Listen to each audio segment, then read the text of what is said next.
Olá pessoal, tudo bem?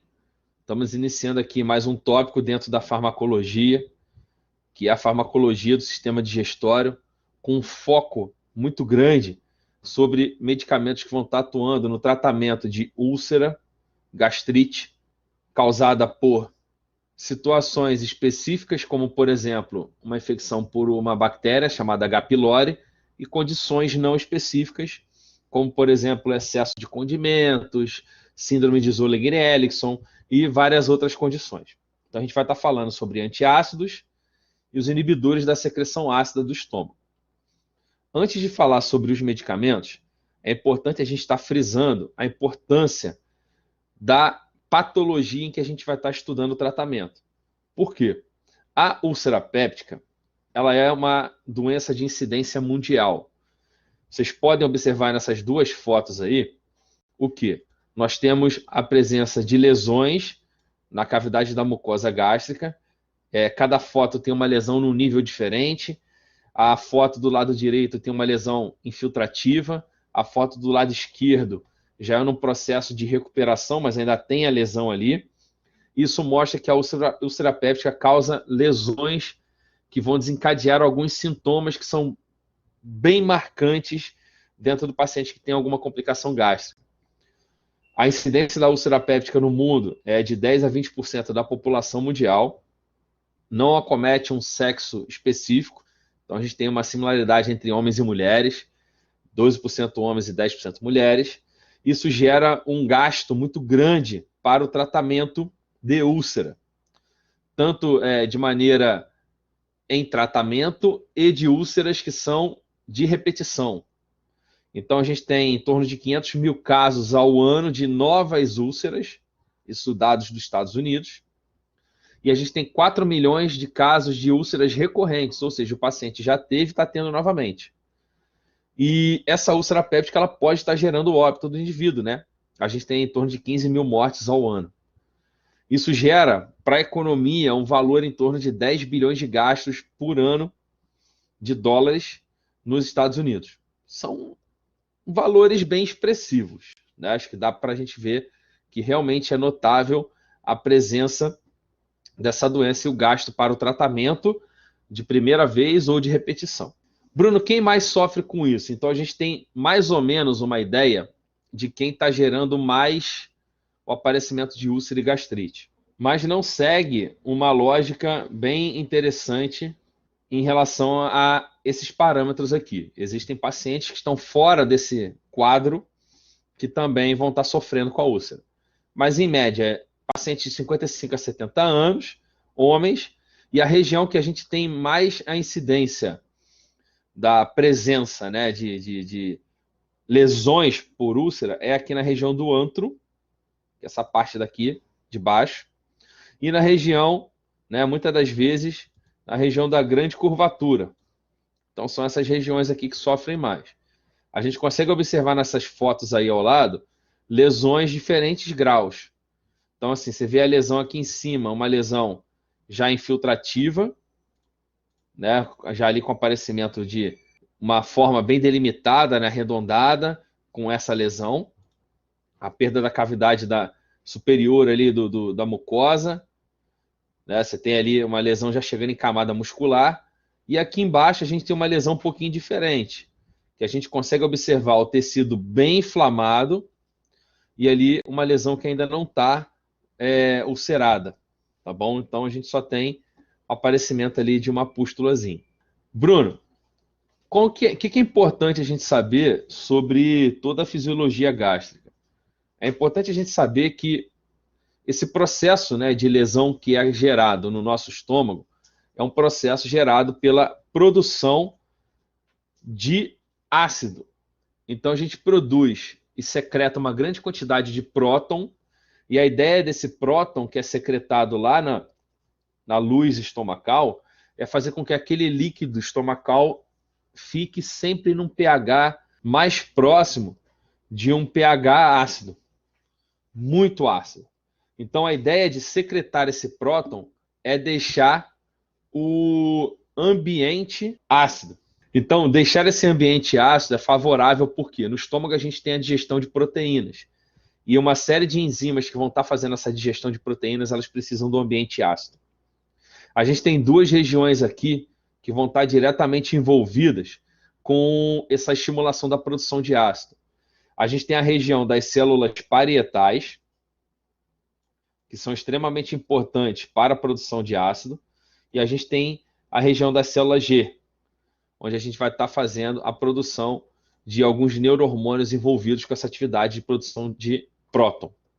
Isso já começa, gente, não só com a presença do alimento, mas começa quando você geralmente pensa, visualiza, sente o odor ou o início do sabor do alimento. A gente tem uma grande estimulação vagal. Se vocês olharem aqui, tem uma setinha bem fininha azul, que é o nervo vago, que ele vai estar inervando todo o estômago. E esse nervo vago inervando todo o estômago vai desencadear esse processo de secreção de próton. Como que ocorre isso? E é importante a gente saber isso para depois a gente entender aonde que o medicamento vai estar atuando. Porque uma vez que vocês entenderam isso, depois para ver onde o medicamento atua é muito mais rápido. Então é melhor a gente entender a fisiologia para depois entender a farmacologia. Vamos lá. A gente tem uma série de coisas que serão produzidas e uma série de substâncias que vão estar estimulando a produção desse próton. Tudo acontece aqui nessa região específica, que é a região da presença, aqui, ó, da região da célula parietal. Deixa eu tentar marcar aqui para vocês. Isso. A gente tem um canalículo e dentro desse canalículo a gente tem uma proteína que vai estar na superfície dessa célula parietal, que é chamada de próton potássio ATPase. Eu vou marcar para vocês aqui o nomezinho, ó, próton potássio ATPase. O que essa próton potássio ATPase vai fazer? Ela vai estar coletando próton da luz do estômago. Vocês estão vendo que ela vai estar coletando potássio da luz do estômago. Vocês estão vendo que o potássio está entrando dentro da célula e o próton vai ser secretado na luz estomacal, onde está lá todo o líquido contendo as enzimas todas para iniciar o processo de digestão. A gente tem três maneiras de estar estimulando essa célula parietal. A gente tem a via da acetilcolina, a via da histamina e a via da gastrina. Então, se vocês olharem a via da acetilcolina, a via da histamina e a via da gastrina. Então, todos esses três sinalizadores, neurohormônios, essas três substâncias serão responsáveis pela estimulação na célula parietal para a secreção do próton. Então, são essas três vias de estimulação. E são essas três vias que a gente vai estar regulando a capacidade da célula parietal em estar secretando próton ou não. Então, dentro dessa célula parietal, a gente tem três receptores envolvidos nesse processo de estimulação da secreção do próton, para deixar, né, a secreção gástrica mais ácida. E aí eu vou explicar para vocês, já na frente, cada mecanismo de maneira separada. Primeiro, eu só quero pontuar para vocês essas três vias. Ó. A gente tem uma primeira via, que é a liberação da histamina, que pode ser feita através da acetilcolina e da gastrina. E a liberação da histamina aumenta a secreção de prótons via adenilato ciclase, vocês vão entender já, que é uma via de sinalização intracelular da célula parietal. A gente tem especificamente a via da gastrina e a via da acetilcolina, que é a via de estimulação vagal. Ambas as duas, né, cada uma com o seu receptor correspondente, vão ativar vias dependentes de cálcio, que também no final teremos a liberação de próton. E temos duas vias de defesa. Aí vou marcar até com uma corzinha diferente aqui. O que são essas duas vias de defesa? Vamos raciocinar. Se eu estou liberando por três vias lá próton, eu estou deixando um ambiente muito ácido. E uma coisa que a gente poderia pensar é o seguinte, vou voltar rapidinho. Vamos supor que eu esteja jogando, secretando o ácido aqui agora na luz estomacal. Esse ácido poderia degradar a membrana plasmática dessa célula. Então, esse pH ácido seria hostil para essa célula. Porém, isso não acontece de maneira natural. Por quê? Nós temos duas coisas que protegem essa mucosa gástrica aqui, essa parede aqui da luz estomacal. Uma das coisas é o muco. Então, a gente tem uma via de proteção, que é a produção de muco. É como se eu estivesse fazendo isso aqui, ó. Eu vou pegar e colocar aqui, ó, de azul, como se fosse de azul, uma camada de muco protetora.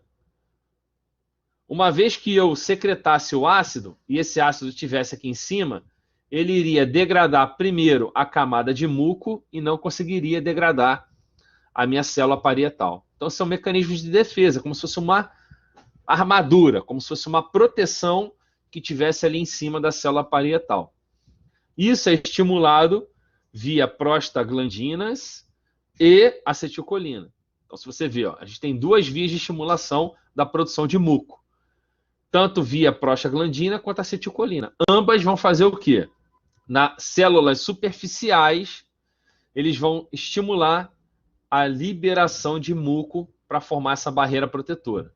Então, ao mesmo tempo que eu produzo próton e secreto próton para deixar o ambiente ácido, eu vou criar uma barreira protetora para evitar que aquele líquido ácido entre em contato direto com a minha parede estomacal.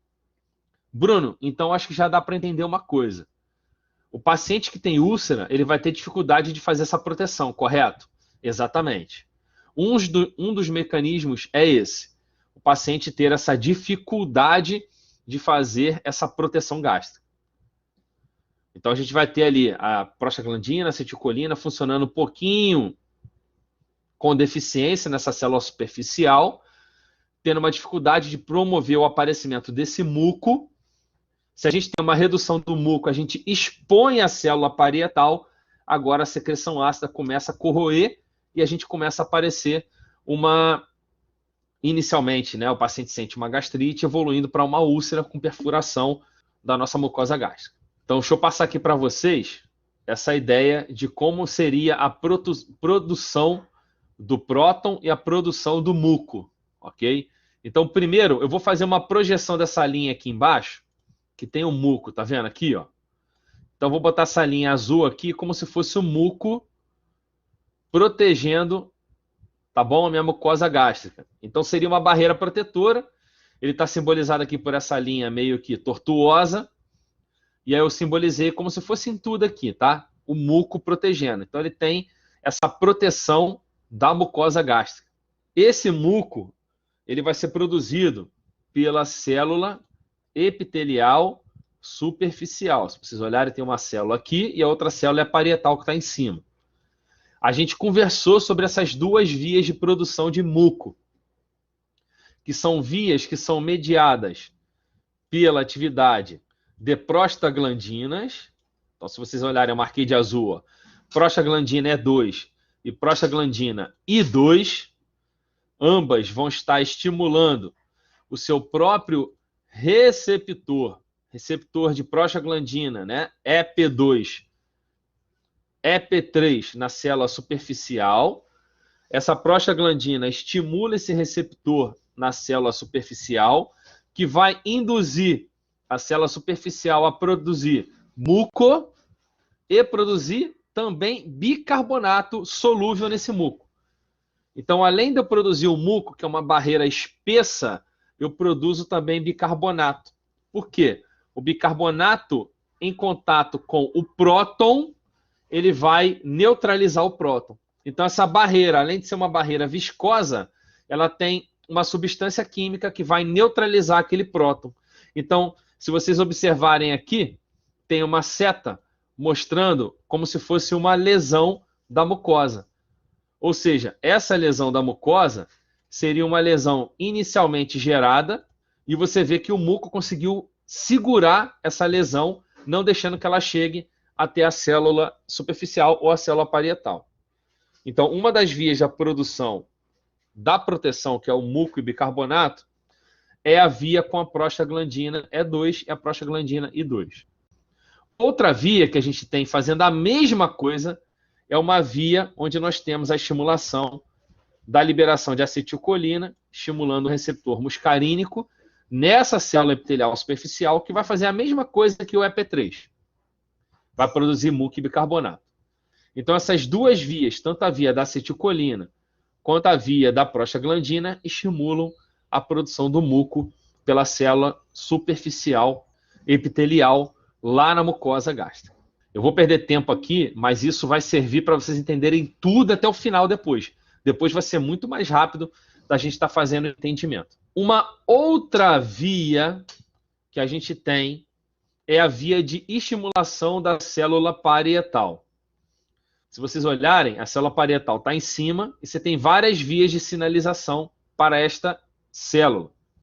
No final, todas vão culminar no que a gente chama de trocador próton-potássio ATPase, ou chamada também de bomba de próton-potássio ATPase.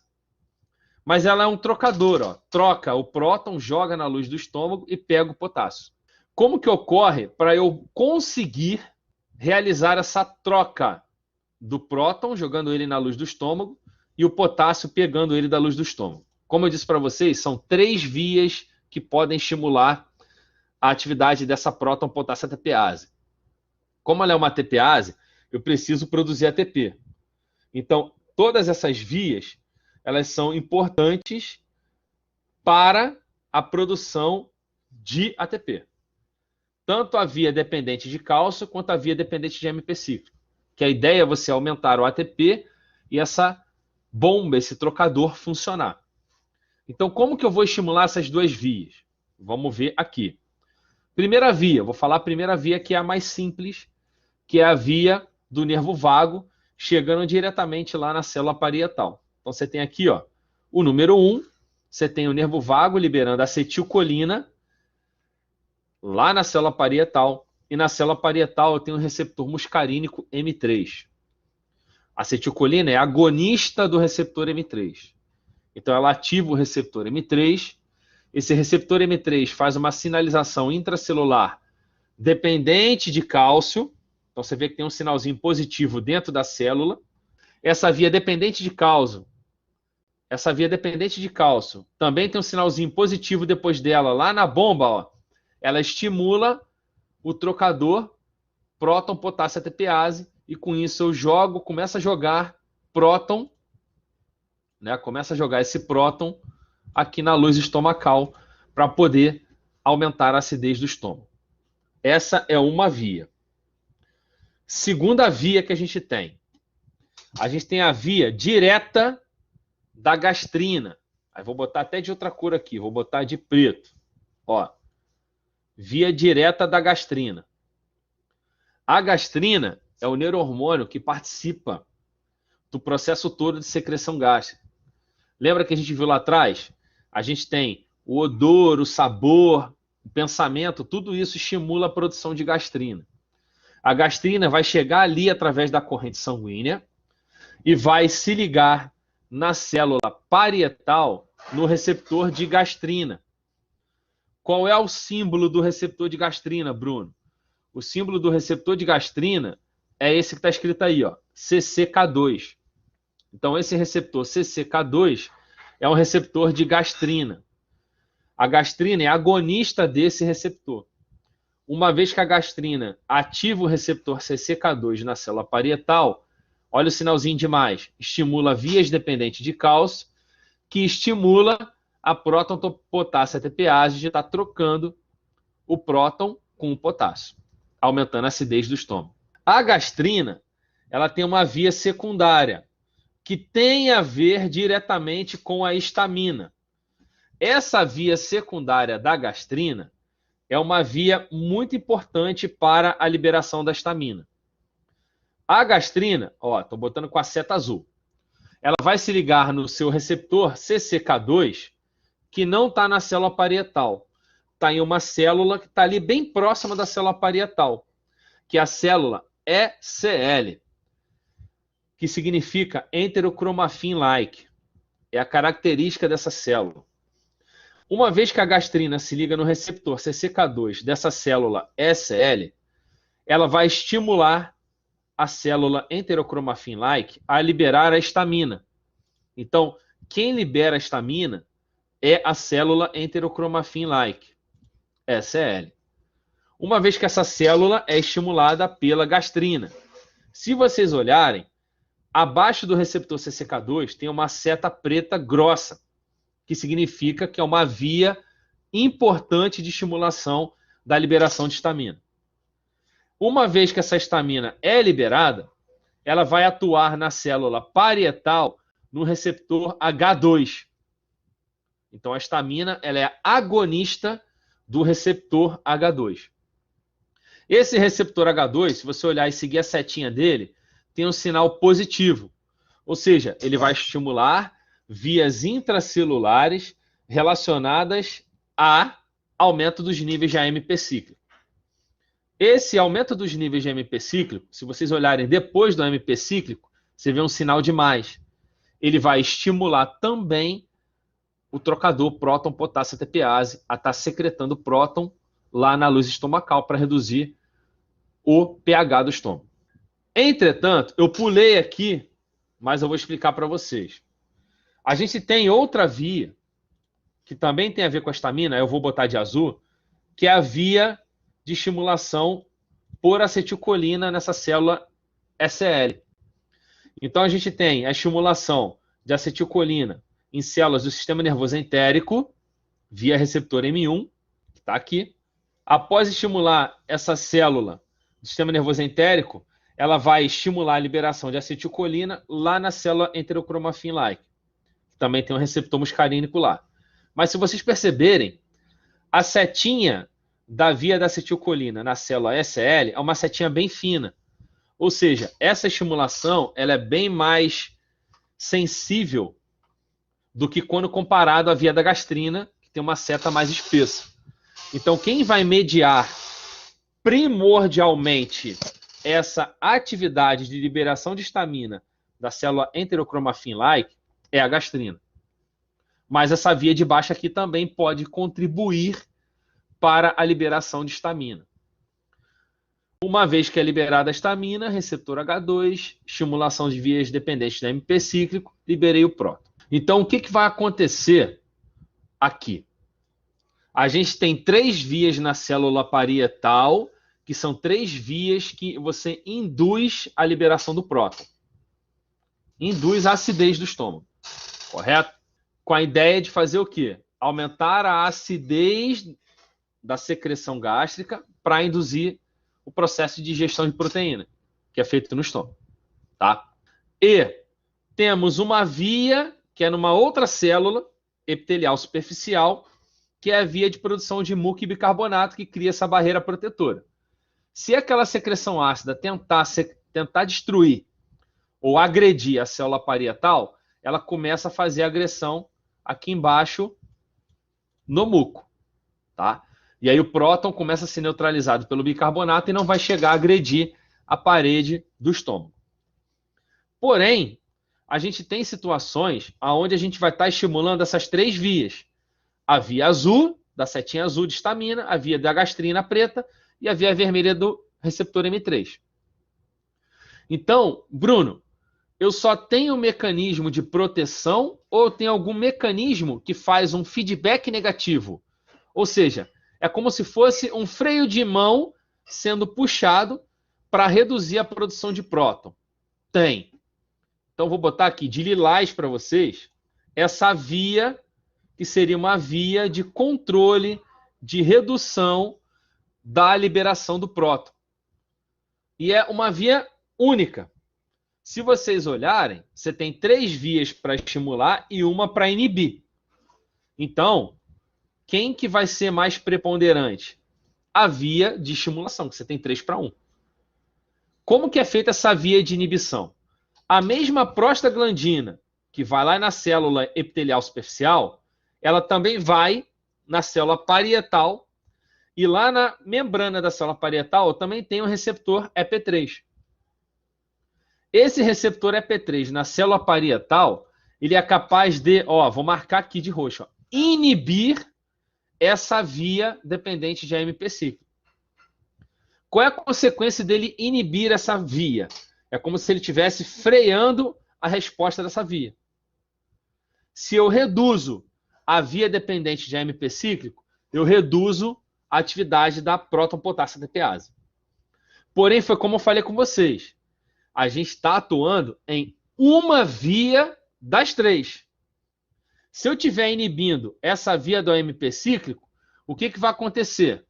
As outras vias, que são as vias dependentes de cálcio, continuam funcionando, porque eu somente inibi a via do AMP cíclico. Ou seja, a prostaglandina na célula parietal, ela não para com a secreção ácida, ela só reduz. Então, ela é uma via de controle, uma via de regulação da atividade da próton-potássio ATPase. Beleza? Vamos lá aqui, que eu já vou introduzir para vocês a ideia do uso de medicamentos, ok? Se eu tenho a via do EP3, da prostaglandina, inibindo o AMP cíclico, que é um sinalizador de atividade intracelular, ele vai induzir aparecimento de ATP para o funcionamento do trocador próton-potássio ATPase. Se eu tenho a via da P3 fazendo um feedback negativo, eu posso pensar que, se porventura, aí agora eu vou botar um tracinho, tá bom? Verde, mostrando como se fosse o uso de medicamentos, tá? Se eu, porventura, usasse um medicamento que bloqueasse o receptor H2, o que vocês acham? Se eu usasse um medicamento que bloqueasse o receptor H2, eu iria reduzir ou eu não iria reduzir a liberação do próton pela próton-potássio ATPase? Uma vez que eu inibisse o receptor H2, eu iria estar reduzindo a liberação do próton pela bomba de prótons. Então, um grupo de medicamentos que a gente tem para a utilização da redução da produção de prótons, para a redução da acidez do estômago, é o antagonista do receptor H2. Porque ele, bloqueando o receptor H2, ele bloquearia uma via importante de estimulação do trocador próton-potássio ATPase. Porém, outra pergunta que eu faço: seria efetivo? Eu tenho 3 vias, eu bloquear uma, seria efetivo? Não. Seria uma redução. Então, eu estaria reduzindo essa liberação, mas não reduzindo de maneira drástica. Por quê? Uma vez eu inibindo a via do receptor H2, as outras 2 vias poderiam aumentar a sua atividade. Mas, de qualquer maneira, é um controle de redução da acidez do estômago. Beleza? Outra via que eu tenho, eu poderia, vou mexer com a setinha, com a linhazinha verde. Eu poderia estar inibindo o receptor CCK2. Correto? Se eu inibisse, usasse um antagonista do receptor CCK2, eu iria reduzir a liberação de próton pela próton-potássio ATPase? Iria, porque eu estaria inibindo uma das vias dependentes de cálcio. Então, inibir o CCK2, eu estaria também reduzindo a liberação de próton pela próton-potássio ATPase. De novo, eu pergunto a mesma coisa. Seria extremamente efetivo? Não, porque eu tenho inibição de uma das 3 vias. Beleza? Última condição que a gente tem aqui nesses receptores. Eu poderia estar inibindo o receptor M3. Então, eu poderia estar utilizando um antagonista muscarínico, bloqueando o receptor M3, inibindo uma parte da via dependente de cálcio, reduzindo a estimulação da próton-potássio ATPase, reduzindo, assim, a acidez do estômago. Porém, de novo, seria extremamente efetivo eu fazer isso na tentativa de fazer uma redução drástica da produção de próton e a secreção de próton no estômago? Também não, porque eu estaria inibindo uma das 3 vias. As outras vias poderiam ser estimuladas, não é isso? A estar aumentando a sua atividade e eu tentando aí estar aumentando a produção do ácido no estômago. Todas as vezes que vocês verem um medicamento que atua em uma das 3 vias, vocês sempre têm esse contrabalanço de as outras aumentarem para poder liberar mais ácido, liberar mais próton, aumentar a acidez do estômago. Essa condição de você bloquear uma via e as outras 2 compensarem o aumento da acidez, a gente chama de rebote ácido. Então vocês vão ver quando eu falar dos medicamentos que muitos vão estar listados ali. Chance de rebote ácido. Chance de rebote ácido. O que é esse rebote ácido?